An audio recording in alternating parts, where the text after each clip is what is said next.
welcomed by all the countries involved, including the United States. And also the French made clear this has nothing to do with replacing the US nuclear umbrella. When it comes to your first question, without commenting on individual leaders, I have a very good relationship with Andrej Babiš. We know each other for many years. And I know that the Czech Republic is as committed as everyone to what we decided in The Hague. Czechia did not reach the 2% last year, but I know that the Czech government is working very hard to make sure that when it comes to a credible trajectory, it will be there. Okay, we're going to go to the back now. Thanks a lot, Thomas Gutschka with Frankfurter Allgemeine Zeitung. I'm up here. Yes, hi. Yes, hi. A question on deprecision strikes. It appears that with the US decommitments to the NATO force model, this issue becomes front and center now of discussions among member states. Yet, 2 years ago in Washington, an initiative was already started by 4 countries, meanwhile 6. So far, we have seen nothing concrete from that. ELSA, it was called. So I'm wondering, does it need more steering from NATO? And what is your thinking about deprecision strike capabilities? How important is this, and what kind of capabilities does NATO need to develop, or European allies need to develop, to replace some of the US effects? Thank you for that question. When it comes to the NATO force model, I've seen some reporting on numbers and all that. As you know, we never comment on that because we will never make our enemies wiser on what we are doing. So all that reporting, of course, that's the media. You can do that, but we will never comment on it because we want to make sure that we keep a maximum of secrecy and keep it a secret to what we are doing, etc. when it comes to concrete numbers. When it comes to DPS, of course, that is an important part of your overall portfolio of systems and weapons we have at our disposal as NATO. And there's always, when it comes to all these systems, there is a division of labor. Who is doing what? I know the ELSA initiative. I know what the previous US administration agreed with Germany. So, of course, we are looking very much into that, trying to, wherever we can be helpful, to participate in those discussions. But also there, I have to tell you that I have to do that with a little bit holding back on telling you everything we are doing, because also here, this news press conference, of course, might also be listened in by the people to whom this might be directed, if necessary, when we have to defend ourselves. All right, let's come over here, third row, NTV. Yes, Secretary General Gül from NTV Turkey. I have 2 short questions. So Max raised the timeline issue. There is a timeline issue with regards industrial production. At the time when US is scaling down its presence in Europe, European defense industries are like a bit like Chanel or Yves Saint Laurent. So the quality is tremendous, but the production is limited. So this is creating a gap, particularly for the appetite of Russia, a growing appetite for Europe. So do you think that in due course, 2-3 years, we are able to ramp up this production? And second question is with regard, for the last 6 months, there was some ups and downs in relations between the 2 sides of the Atlantic. Since now there is an agreement on Hormuz, do you think that the Ankara summit will be a kind of, you know, kiss and hugs amongst the ally or not? Well, on the first question, we have that problem across the alliance. I don't mean the Chanel problem, but I mean the lack of defense industrial output. So I leave the Chanel comment with you, but when it comes to the overall defense industrial output, this is a problem for the whole of the alliance. The United States, Europe, Canada, we all are facing this issue because we are not producing enough. I have every confidence that with all the extra money coming in, look at the over 90 billion extra Canada and Europe spending on defense in 2025, which is really staggering, which is historical. And again, when I look at the numbers coming in for 2026, and we know that a big part of that will be spent on defense industrial output, this means that companies like in Turkey, where you have, I think, over 3,000 defense industrial companies, they know the market is there. The same for the German, the French, the Dutch, and all the other defense industrial bases in Europe and Canada and the United States. What I'm concentrating on two things. One is to make sure that we ramp up the production. And yes, I'm confident that we will be able to do that in time to make sure we are strong. We are strong at the moment, but also in the mid and the longer term, we can defend every inch of NATO territory. The second thing I'm working on is to make sure that it's transatlantic. Because Europe cannot do it alone, the US cannot do it alone. We need each other when it comes to the investments, when it comes to the innovation, when it comes to making sure that you figure in the latest technologies, for example, learning from Ukraine on drone technology. We have to do this together. And also with Europe, it's important that countries like Turkey and Norway and the United Kingdom are participating as much as possible in what Europe as a whole is doing, again, in a transatlantic spirit. On your second question, this is a democratic alliance. That means you will always have debates, and that's what makes us so strong. But you also know that now for 77 years, we always come together and we find common ground, because this is about our defense, which is task number one of every government.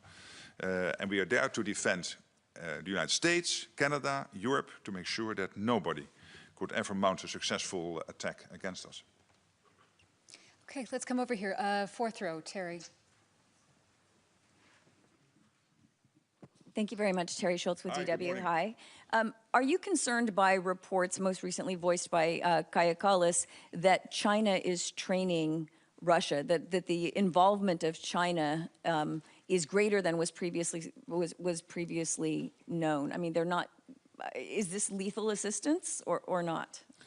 We are constantly trying to follow exactly what China is doing. Of course, we know already that Russia is not alone, that they get vital support from North Korea, from China, from Iran, that these four countries are closely working together, and that there are mutual agreements, maybe not always legally on paper, but who is doing what for the other, and what do you get in return. For example, when it comes to North Korea, they are getting vital ballistic missile technology from the Russians in return for their support for the war effort of Russia, this crazy war of aggression against Ukraine.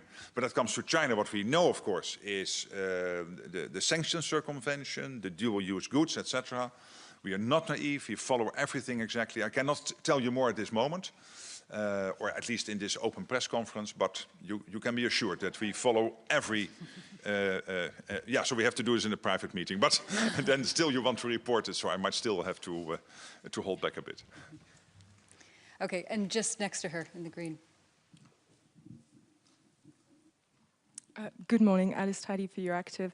I want to go back briefly to the Ukraine fund.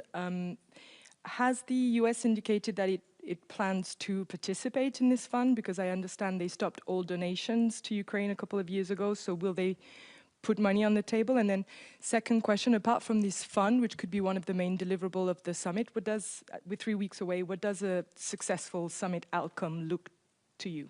For me, the most important thing is that, and again, I think you can already see it today from the G7 statement, is that the Western world, all NATO allies are completely committed to make sure that Ukraine maintains its position in the fight against Russia, is able to defend itself, is able whenever it comes to peace negotiations, to have these negotiations from a position of strength. That's what we are aiming for. When it comes to the money part, the US has been very clear that they continue to provide all the essential help for Ukraine as they have been doing in the past, including when it comes to weapon systems only the US can provide. For example, when it comes to the air defense systems from Patriot and other systems. And this is this Pearl program, which is paid for by European and Canadian allies. So I think the US rightly said, we are not going to put in the money there. Sometimes you have Congress deciding on amounts of money for Ukraine, but when it comes to the big money needed in bucks, big sums of money needed for Ukraine, it's coughed up by the Europeans and Canada, but crucial that the US keeps on supplying that. Even today, with all the pressure when it comes also on the United States to make sure that they can maintain all theaters they are active in, this vital support of interceptors continues flowing into Ukraine, but paid for by Europeans and Canada. Now, I try to answer that to saying, for me, the successful outcome is that there is an absolute ironclad commitment by the whole of the alliance, as we did in The Hague, and what you've seen since The Hague with the Pillar program, with all the support still going into Ukraine. Ukraine also sharing more and more of their battlefield insights with the Europeans, Canada and the United States. For example, through our joint center in Poland, JTEC, but also other ways to basically share all these insights when it comes to drone technology and modern warfighting, where NATO also can learn, of course, and Ukraine can still learn from NATO. So this is exchanging all these insights. It is still investing in Ukraine's defense industrial base, making sure the Czech ammunition initiative is up and running, Pearl is up and running, making sure that all the bilateral support is there, and particularly focused on the concrete needs of Ukraine. So not just on what countries might be able to provide, but really reacting to and acting on the concrete demands from Ukraine when it comes to what they need to stay strong. Coming over here, second row, Deutsche Welle.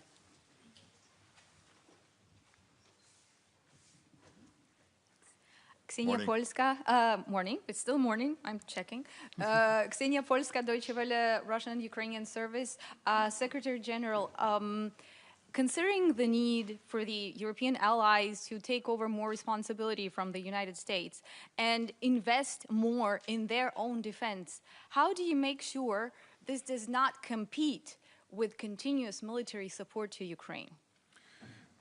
It doesn't, to be honest. I think we can do it. It has to be end-end, and everybody realizes that. On the one hand, we have to make sure that the support for Ukraine is there in terms of the money needed to get the weapon systems, to make sure we produce them on time if we do not have them in our stockpiles.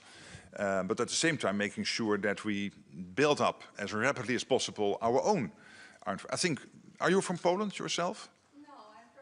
You're from Ukraine? Yes. But I think, well, Ukraine, of course, is a case in point that you, under immense pressure of a full war effort, where so many Ukrainians are paying the ultimate price, that you were able to maintain the country in that fight against an adversary which is much bigger. Now, maintaining this longer, this fight, than the First World War, 4.5 years now, is testament of your immense resilience. But when you look at Poland, for example, it's also clear Poland is rapidly ramping up its defense production, is rapidly ramping up its defense expenditure, making sure that they can defend themselves. At the same time, they continue their support for Ukraine. So just one example, sorry, I thought you were from Poland, but Poland is an example of how this support is maintained. Okay, we're nearly out of time, but we'll take just a few more questions. We'll come to the center here in the third row. Hi, good morning. I insist it's morning. Alexandra Filipenko, The Breakfast Show, a Russian independent media in exile in Lithuania. So Ukraine is now successfully striking deep inside Russia thanks to its own technologies. But in Washington, especially after the Sunday talks with President Zelensky and with Putin, Washington expressed that those strikes might hinder peace talks. What does NATO want? To Ukraine to continue the pressure or to hold back for those talks? Well, let's start with answering the question why Ukraine is doing this. This is because Ukraine, on the 23rd, 24th of February 2022, was confronted with a Russia which started a full-scale invasion. Of course, after already in 2014 starting the war with capturing Crimea. And this was unprovoked, totally reckless. And of course, Ukraine has to defend itself. This is what we all think and find and do, and try Ukraine to help with. And I think the G7 statement yesterday, signed by all the heads of state and government present in this beautiful French town, is very clear on this. So maybe I can just refer to the statement. And I think it gives you the clarity that we agree on this, that we have to make sure that Ukraine has what it needs to stay strong. All right, fourth row over here. Good day, Lana Gidošević from Blitz Television from Serbia. Morning. Last week, NATO stated that security situation in Kosovo is stable, allowing the adjustment of optimization of the KFOR mission. What does that exactly mean, and does that mean in the ground? And what the situation is going to look like, especially if we speak about Serbian minority in North Kosovo? Yeah, so a good question. When you look at the security situation in Kosovo, what we're seeing over the last years is that it has continued to improve. So that's good news. And that is why NATO ceased in January the deployment of reserve forces to the Kosovo force. And this is after 2 years of continuous rotation. And at the same time, we are constantly looking at what is the best posture for KFOR going forward. At this moment, you see that KFOR has an overall size of about 4,700 troops. What we will do is go back to the pre-2023 levels. Of course, and depending on the circumstances, you will see a KFOR going forward with between 3,000 and 3,500 troops. And that is, I think, reflecting the improved security situation, where the KFOR mission, of course, stays absolutely focused on its core mission. Coming to the first row here. Good morning, Secretary General. Ida Hallikainen for Ilta-Sanomat, Finland. President of Finland, Alexander Stubb, has spoken about reopening channels of communication with Russia. Last week he said that contact should be established within the coming months. What is your view on this, and what might a future dialogue with Russia look like? Yeah, clearly this is something debated among allies, absolutely. You also see this discussion in the European Union. Of course, the President of Finland is also participating in those discussions, the Prime Minister and the President. At the moment, this is not a discussion we are having in NATO at the political level. It's really a discussion playing out in the EU at the moment. Of course, we are following that and will be supportive wherever we can. Okay, final question. Second row here, gentleman in the blue jacket. Daniel Tkia, Ukrainian TV. Does Ukraine have a stronger hand right now, both at the negotiating table and on the battlefield? And after this G7 summit this week, is President Trump moving closer to Ukraine's position? What is your feeling? Are you more positive about U.S. position in that? Well, to be honest, I've always been positive about the U.S. position, because I always felt and still think and have the conviction that it is only the United States who was able to break the deadlock originally when President Trump came back into office last year, February. He consistently has been working with his team, with Steve Witkoff and Jared Kushner, Marco Rubio, with Pete Hegseth, to do everything possible to bring this terrible war to an end. When you look at the battlefield situation, obviously it has changed somewhat in terms that Russia is not making advances at the moment on the battlefield, it seems, and you are doing well in the battle. It's not that you are getting big pieces of land back, but at least the front line is more stable, and the advances by the Russians have been halted much more than, let's say, 2 or 3 months ago. So of course that's important, and we are seeing that you are able, as Ukraine, to kill or seriously wound between 30 and 35,000 Russians a month, which are really impressive numbers. Of course, terrible for the families, etc., of all the men in the Russian armed forces. But hey, Ukraine didn't ask for them. You have to defend yourself. So this is what happens in wartime, and you are extremely successful in doing this. And that means that Russia has more and more problems to refill all those gaps in their armed forces necessary to maintain the fight in Ukraine. And the numbers, when you compare them, I said it before, it's really staggering, because 30 to 35,000, that's basically in 3 weeks what the Russians lost in Afghanistan in the 1980s, in 10 years. They now lose in 3 weeks. It is in 5 weeks what America had in casualties in Vietnam in 15 years. in 5 weeks now, Russia is losing those numbers in Ukraine, in fighting Ukraine. So on all these fronts, I think Ukraine is really doing better. But still, I think we all want this war done and to bring it to a peace deal. But to get there, you need two to tango.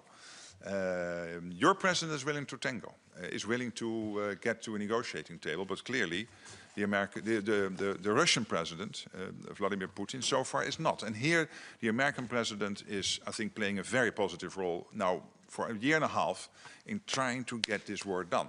He wants to get it done, and I completely support him. All right, that's all we have time for now, but we will be back this afternoon with the Prime Minister of Latvia. You can join us very early tomorrow morning for the doorstep before the ministerial meeting, after the ministerial tomorrow afternoon. At that crazy early hour. 7:10, we'll see you then. All right, thanks everyone. See you later, thanks.